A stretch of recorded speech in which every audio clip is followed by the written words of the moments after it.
টানা নবম দফায় ইরানে হামলা চালিয়েছে যুক্তরাষ্ট্র। এরপরই দক্ষিণ পশ্চিমাঞ্চলের কিছু এলাকায় বিদ্যুৎ বিভ্রাট দেখা দিয়েছে। সোমবার রাতে আরও জোরালো হামলা চালানোর হুমকি দিয়েছেন মার্কিন প্রেসিডেন্ট ডোনাল্ড ট্রাম্প। এর আগে কুয়েত, বাহরাইন ও জর্ডানের মার্কিন ঘাঁটিতে ইরানের ড্রোন ও ক্ষেপণাস্ত্র হামলায় ব্যাপক ক্ষয়ক্ষতি হয়। এরই মধ্যে ইরানের পররাষ্ট্রমন্ত্রী আব্বাস আরাঘচি বলেছেন, যুক্তরাষ্ট্রের সঙ্গে যুদ্ধ কিংবা যুদ্ধবিরতিতে যাওয়া নিয়ে শেষ সিদ্ধান্ত নেবেন মোজতবা খামেনি। সৃষ্টি ঘটকের রিপোর্ট। ইরানের দক্ষিণ পশ্চিমাঞ্চলের খরমুজ শহরের একটি এলাকায় রবিবার বিমান হামলা চালিয়েছে মার্কিন সেন্ট্রাল কমান্ড সেন্টকম। এতে বুশেরাহ প্রদেশের কিছু অংশে বিদ্যুৎ বিভ্রাট ঘটেছে। টানা নবম দিনেও দেশটির ব্রিজ ও চাবাহার সহ একাধিক শহরে বিস্ফোরণের ঘটনা ঘটেছে। গত 2 দিনে মার্কিন সামরিক বাহিনীর 3 সেনা নিহত হয়েছেন। সর্বশেষ মার্কিন হামলায় আবারও ইরানের দক্ষিণ উপকূলকে লক্ষ্যবস্তু করা হয়েছে। হামলার জবাবে কুয়েত, কাতার, বাহরাইন ও জর্ডানে যুক্তরাষ্ট্রের বিভিন্ন সামরিক স্থাপনা লক্ষ্য করে ব্যাপক হামলা চালায় আইআরজিসি। ইরানের সামরিক বাহিনী জানিয়েছে, জর্ডানের আকাবা বিমানবন্দরে থাকা মার্কিন C-17 পরিবহন বিমান ও P-8 নজরদারি বিমানে ব্যালিস্টিক ক্ষেপণাস্ত্র হামলা চালানো হয়েছে। এছাড়া আল আজরাক বিমান ঘাঁটিতে মার্কিন বাহিনীর 20টি হ্যাঙ্গার ধ্বংস করা হয়েছে। পশ্চিমাঞ্চলের কেরমানশাহ প্রদেশের ইসলামাবাদ-ই-গার্বের আকাশে একটি MQ-9 ড্রোনকে বাধা দিয়ে ভূপাতিত করা হয়েছে। এরই মধ্যে মার্কিন প্রেসিডেন্ট ডোনাল্ড ট্রাম্প বলেছেন, সম্প্রতি ইরানের হামলায় জর্ডান ও ইরাকে কয়েকজন মার্কিন সেনা নিহত হয়েছেন। এর প্রতিশোধ নিতেই ইরানে হামলা জোরদার করা হয়েছে।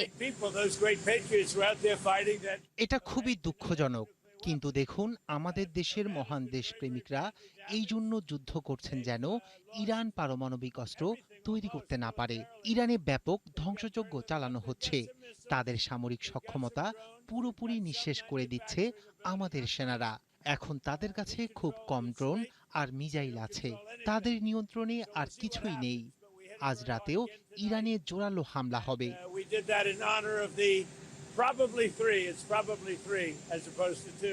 ইরানের পররাষ্ট্রমন্ত্রী আব্বাস আরাকচি বলেছেন, যুক্তরাষ্ট্রের সঙ্গে ইরান পুরোদমে যুদ্ধে জড়াবে কিনা সে সিদ্ধান্ত একমাত্র ইরানের সর্বোচ্চ ধর্মীয় নেতা মোজতবা খামেনিই নিতে পারেন।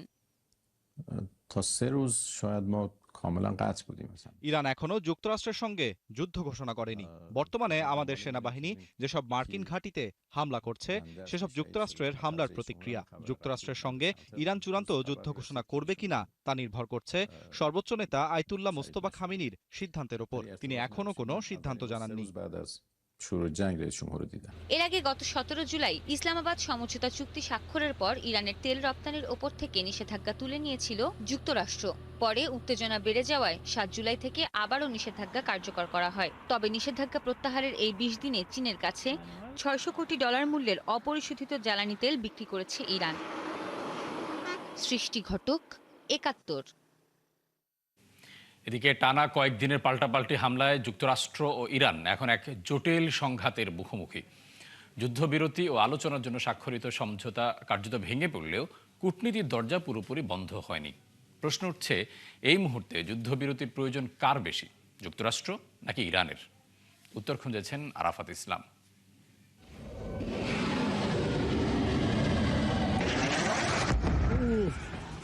টানা হামলা আর পাল্টা হামলায় মধ্যপ্রাচ্যের সংকট আরও গভীর হচ্ছে। ইরানের সামরিক ও কৌশলগত স্থাপনায় হামলা অব্যাহত রেখেছে যুক্তরাষ্ট্র।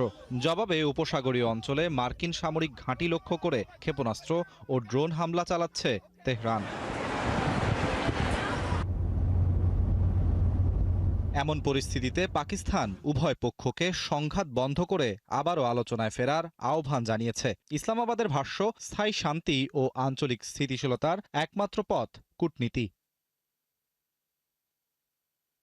বিশ্লেষকদের মতে, দীর্ঘমেয়াদী যুদ্ধ ইরানের অর্থনীতির উপর বড় চাপ তৈরি করছে। কয়েক দশকের নিষেধাজ্ঞার পর নতুন করে মার্কিন অবরোধে তেল রপ্তানি, বৈদেশিক মুদ্রা ও অর্থনৈতিক প্রবৃদ্ধি আরও সংকুচিত হয়েছে। একই সঙ্গে সামরিক অবকাঠামো ব্যাপকভাবে ক্ষয়ক্ষতির মুখে পড়েছে।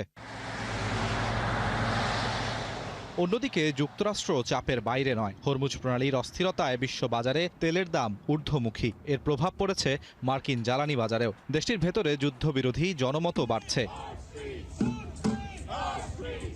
সামরিক বিশ্লেষকরাও বলছেন এই যুদ্ধে যুক্তরাষ্ট্রের ব্যয়বহুল ক্ষেপণাস্ত্র ও প্রতিরক্ষা অস্ত্রের মজুদ দ্রুত কমছে। একই সময়ে ইরানও ক্ষেপণাস্ত্র ও ড্রোন সক্ষমতায় বড় ক্ষতির মুখে পড়েছে। নিরাপত্তা বিশ্লেষকদের মতে যুক্তরাষ্ট্রের জন্য দীর্ঘস্থায়ী যুদ্ধ রাজনৈতিক ও সামরিক দুই দিক থেকেই ব্যয়বহুল হয়ে উঠেছে, কারণ ইরানের পাশাপাশি চীন ও রাশিয়ার মতো প্রতিদ্বন্দ্বীদের জন্য তাদের অস্ত্রের মজুদ ধরে রাখা প্রয়োজন।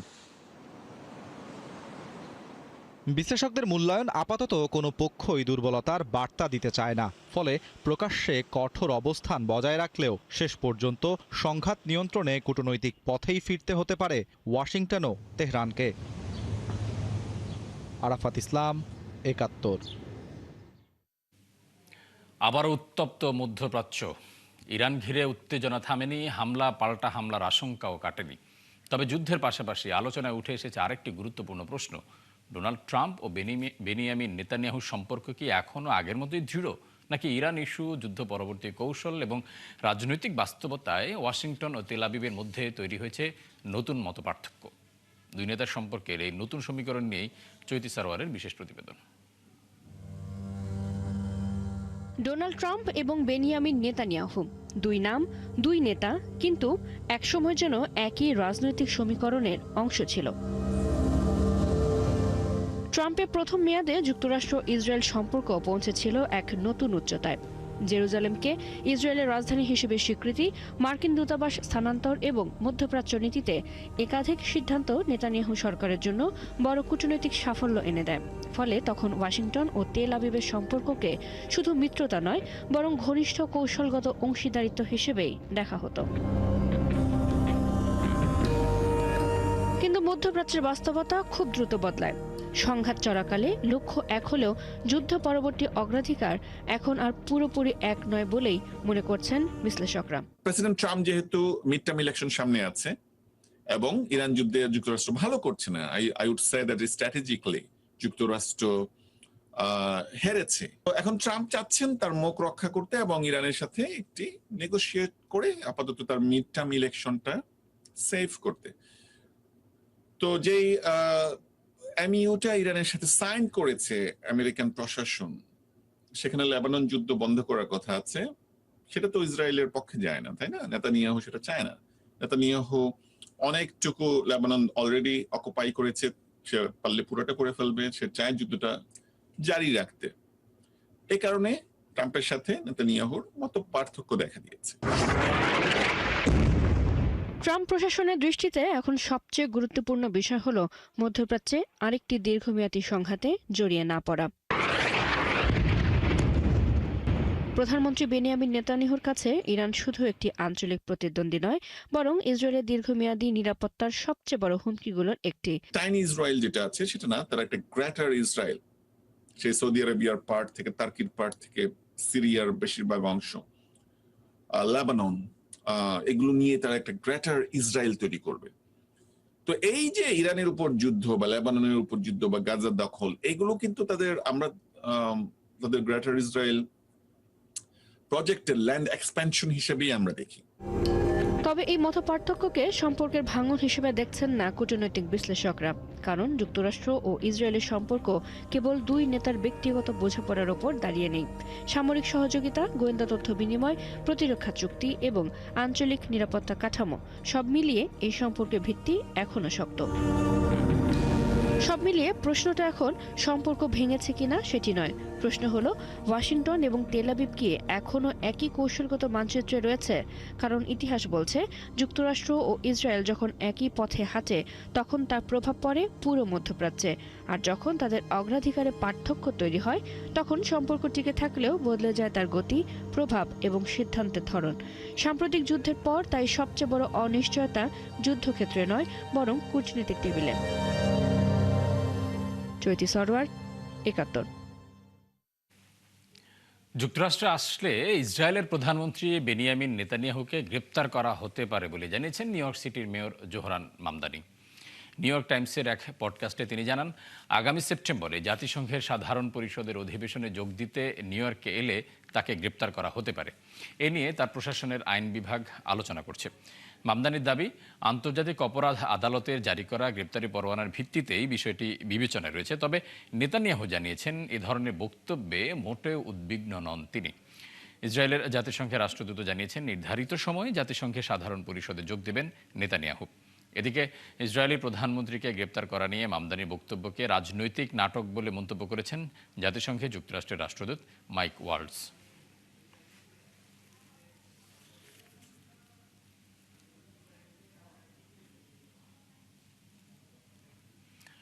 সরকার বিরোধী বিক্ষোভে জড়িত থাকার অভিযোগে 2 জনের মৃত্যুদণ্ড কার্যকর করেছে ইরান।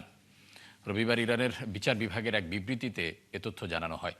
বিবৃতিতে দেশটির বিচার বিভাগ বলেছে, ইরফান ইসফান্দিয়ারি এবং গোল মোহাম্মদ মোহাম্মদী নামের ওই 2 ব্যক্তি মধ্যাঞ্চলীয় ইস্পাহান শহরে পুলিশ কর্মকর্তাদের রশি দিয়ে রাস্তার সাইনপোস্টের সঙ্গে বেঁধে রাখে। শুধু তাই নয়, পাথর ছুঁড়ে তাদের আহত করা এবং শরীরে পেট্রোল ঢেলে আগুন ধরিয়ে দেওয়ার মতো অপরাধও করে তারা।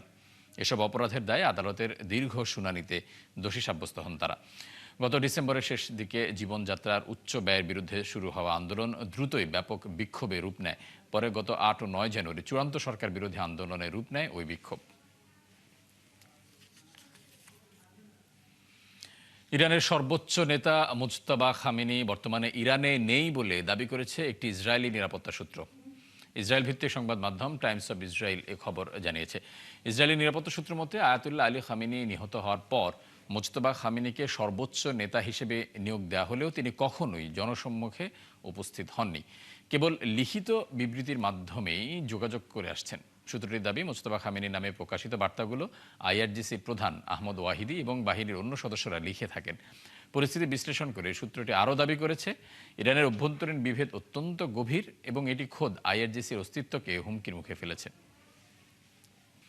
দাবানলে পুড়ছে কানাডার শতাধিক অঞ্চল। এর মধ্যে ব্রিটিশ কলম্বিয়া ও নর্থ ওয়েস্ট অন্টারিওতে পরিস্থিতি ভয়াবহ রূপ ধারণ করেছে। কানাডার দাবানলের জন্য আবারও দেশটির সরকারকে দায়ী করেছেন মার্কিন প্রেসিডেন্ট ডোনাল্ড ট্রাম্প। এদিকে স্পেন ও ফ্রান্সেও দাবানল এখনও নিয়ন্ত্রণে আনা সম্ভব হয়নি। এর মধ্যে কয়েকজনের প্রাণহানি হয়েছে। জলবায়ু পরিবর্তন ও এল নিনোর প্রভাবে পরিস্থিতি আরও জটিল হয়ে উঠছে। বিস্তারিত আরাফাত ইসলামের রিপোর্ট। কানাডায় দাবানল এখনও নিয়ন্ত্রণের বাইরে। সবচেয়ে ভয়াবহ পরিস্থিতি ব্রিটিশ কলম্বিয়া ও নর্থ ওয়েস্ট অন্টারিওতে। আগুনের কারণে হাজারো মানুষকে নিরাপদ স্থানে সরিয়ে নেওয়া হয়েছে।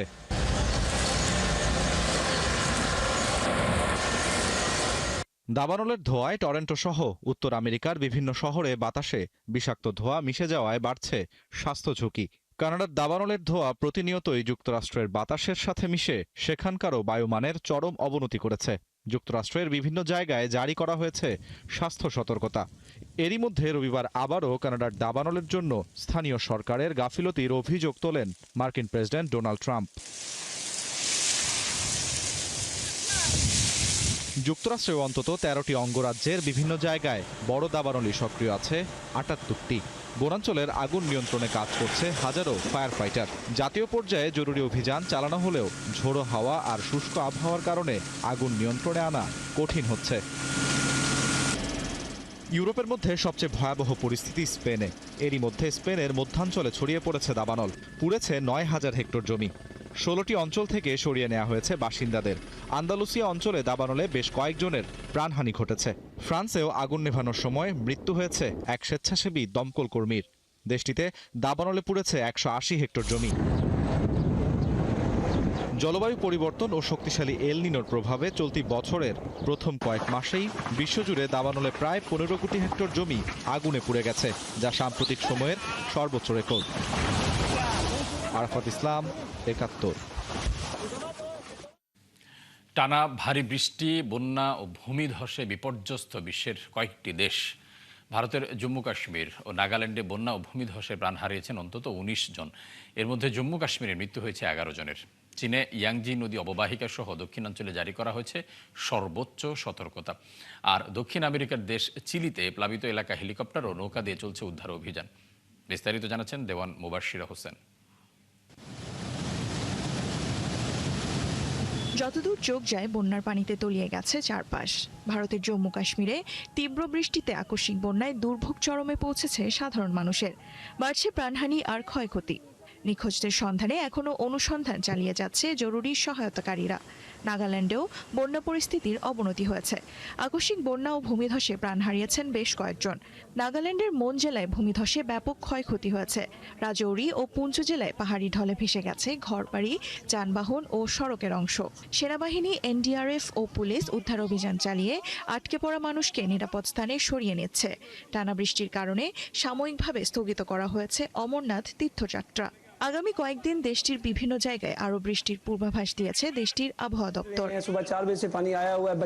হঠাৎ করে আমাদের এলাকা পানিতে ডুবে গেছে, সবকিছু পানির নিচে তলিয়ে গেছে। আমরা কোনো মতে পাশের বাড়ির ছাদে উঠে নিজেদের প্রাণ বাঁচিয়েছি।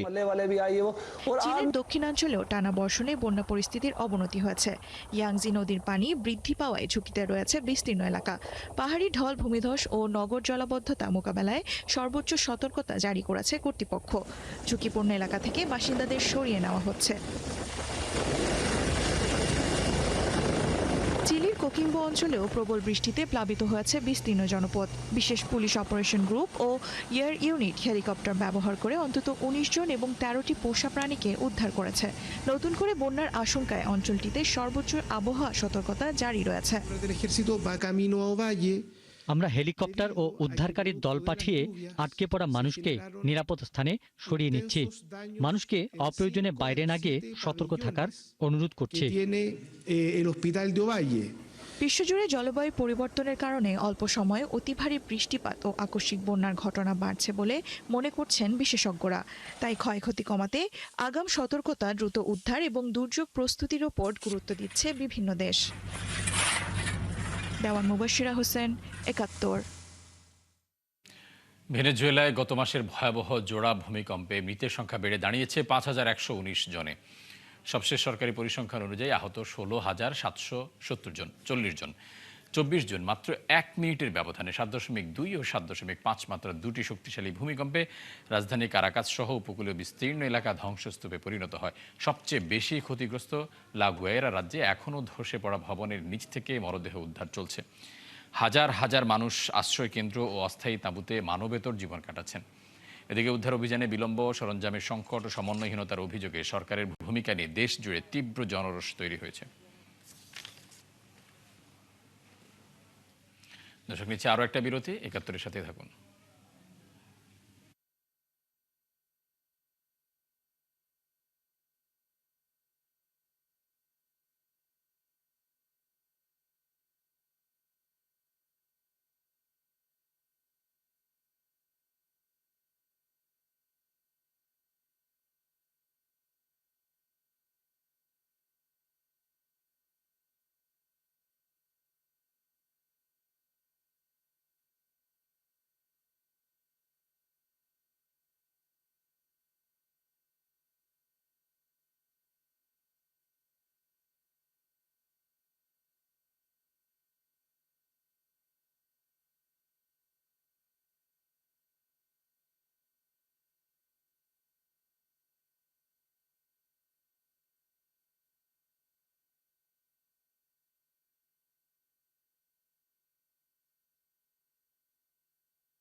আবার আমন্ত্রণ বিশ্বযুগে। যুক্তরাজ্যের নতুন প্রধানমন্ত্রী হিসেবে আজ দায়িত্ব নিচ্ছেন অ্যান্ডি বার্নহাম। তিনি স্থলাভিষিক্ত হচ্ছেন কিয়ার স্টারমারের। আজ প্রধানমন্ত্রী হিসেবে বিদায়ী ভাষণ দেবেন কিয়ার স্টারমার। এরপর অ্যান্ডি বার্নহামের সঙ্গে বাকিংহাম প্যালেসে গিয়ে রাজা তৃতীয় চার্লসের সঙ্গে সাক্ষাৎ করবেন তিনি। সেখানেই আনুষ্ঠানিকভাবে সরকার গঠনের দায়িত্ব গ্রহণ করবেন বার্নহাম। পরে ডাউনিং স্ট্রিটে নতুন প্রধানমন্ত্রী হিসেবে প্রথম ভাষণ দেবেন তিনি। ভাষণে ব্রিটিশ জনগণের জন্য আরও স্বস্তির সুযোগ তৈরির প্রতিশ্রুতি দেওয়ার পাশাপাশি আরও স্থিতিশীল ও দায়িত্বশীল রাজনীতির অঙ্গীকার করবেন বলে জানা গেছে।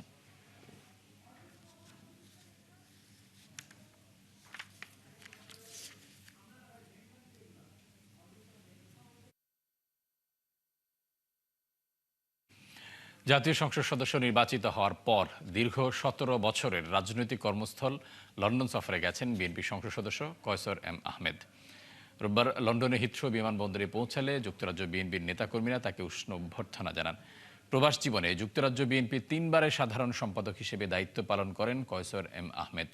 দীর্ঘ 17 বছর লন্ডনে ফ্যাসিবাদ বিরোধী ও গণতান্ত্রিক আন্দোলনে সক্রিয় থাকার পর দেশে ফিরে জাতীয় রাজনীতিতে যুক্ত হন তিনি। পরে দলীয় মনোনয়ন নিয়ে নির্বাচনে অংশগ্রহণ করে জাতীয় সংসদ সদস্য নির্বাচিত হন।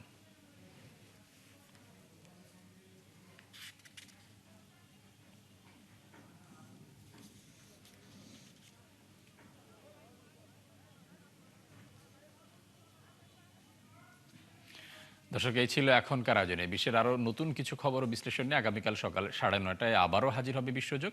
সরাসরি সংবাদ অনুষ্ঠান দেখতে চোখ রাখুন 71-এর ফেসবুক পেজ এবং সাবস্ক্রাইব করুন 71 ইউটিউব চ্যানেল। থাকুন 71-এর সাথে।